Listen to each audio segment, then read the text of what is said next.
মহান মুক্তিযুদ্ধের কবিতা গীতারা কোথায় গেল? কবি জসিম উদ্দিন। গীতারা কোথায় গেল? আহ, সেই পুতুলের মতো রাঙা টুকটুকে মেয়ে, দেখলে তাহারে মায়া মমতার ধারা বয়ে যায় সারা বুক খানিছে।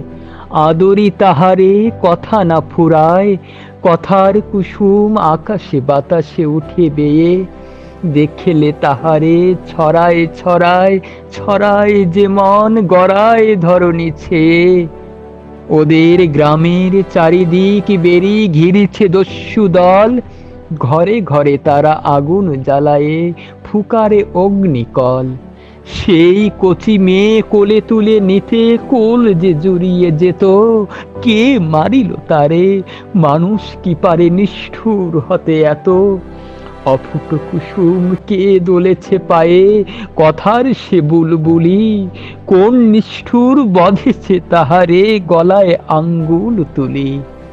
সে বনহরিণী নিষ্ঠুর হতে পালাবার লাগি, হেথায় হোথায় কত না ঘুরেছে হায়। সারা গাও করি উথাল পাথাল, বান বিদ্ধ যে করিয়াছে ব্যাধ তাই। আহারে আমার ছোট গীতামণি, তোর তরে আজ কেঁদে ফিরি সবখানে। মোর ক্রন্দন নিঠুর দেশের সীমানা পেরিয়ে পারিবে কি যেতে কোনো দরদির কানে?